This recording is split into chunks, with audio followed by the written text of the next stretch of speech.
Magic and the supernatural are both psychological means by which our frightened and impatient species escapes two of its greatest fears, uncertainty and mortality. As numerous scientists and philosophers have argued, human evolutionary processes may have well been responsible for the contemporary prevalence of magical and supernatural thinking. Humans who quickly developed the belief and imbued sinister agency upon the rustle in the bushes on the plains of the Serengeti were the ones who were more likely to survive and pass on this penchant for avoiding critical analysis and jumping straight to belief. Magic, as in the case with the supernatural, is a hasty way to explain that which is yet to be explained. It is a relic from a more infantile stage in human understanding and development, and its appeal may be accounted for by examining the human's greatest desires, fears, hopes, and dreams. There is an aspirational quality about magic, akin to the hero mythologies in which audiences connect with the desires to be greater and more in control of both themselves and their environment.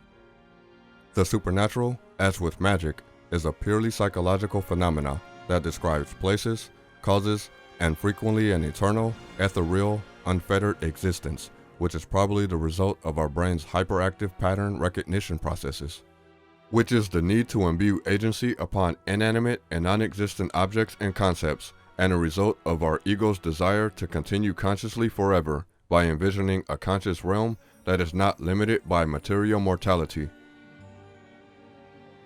Considering Rodney Stark's article, Reconceptualizing Religion, Magic, and Science, the limitation with my definitions of magic and the supernatural appear to be the result of viewing these phenomena through a purely rational, scientific lens. Stark highlights this problem, quoting Keith Roberts, who wrote, quote, "Magic, I assert, will be replaced in large part by science, technology, and a modern secular worldview." End quote. Stark's primary criticism of Roberts is that he failed to define science, which left the door open for some social scientists to assert that magic and science are essentially the same thing.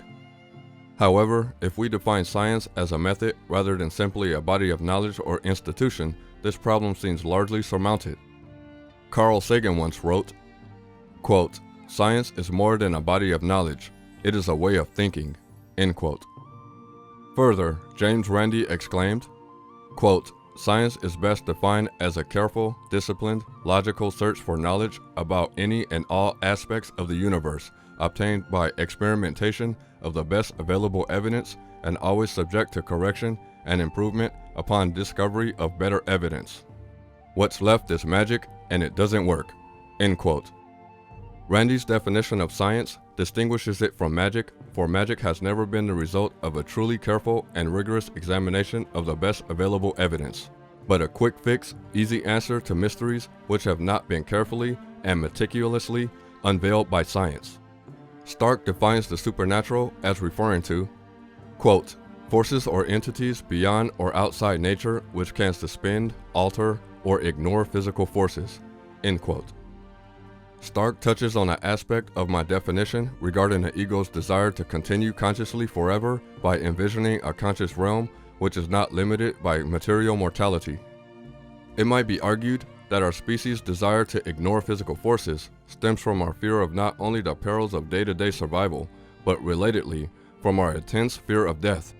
Stark's definition may be taken as alluding to the human desire for oncoming parental guidance and dependence upon supervising beings, whether real or imagined, who fulfill the role of guardian.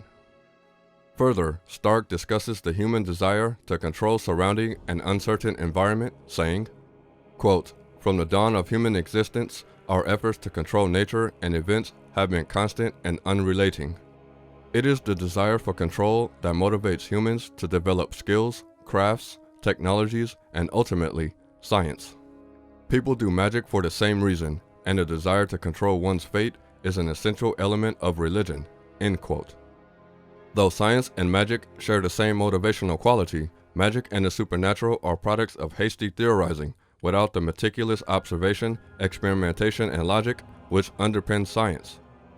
It may be fair to argue that, even per Stark's definition, magic and the supernatural are desperate attempts to control an uncertain environment, while science is the brave admission of reasonable ignorance and courageously patient approach to resolving such uncertainty. Thus, Stark's definition vindicates my point regarding magic and the supernatural being vehicles by which deeply held aspirations are expressed through an imagined avenue where no available avenue exists in reality. To further expound upon this point and mitigate my initial concession, when properly understood through the rigorous examination, testing, observation, and contemplation, magic graduates to science, from astrology to astronomy, alchemy to chemistry, and creationism to evolution. Magic and the supernatural eventually give way to an immense explanatory scope of clear-headed, courageous, and patient power of scientific understanding.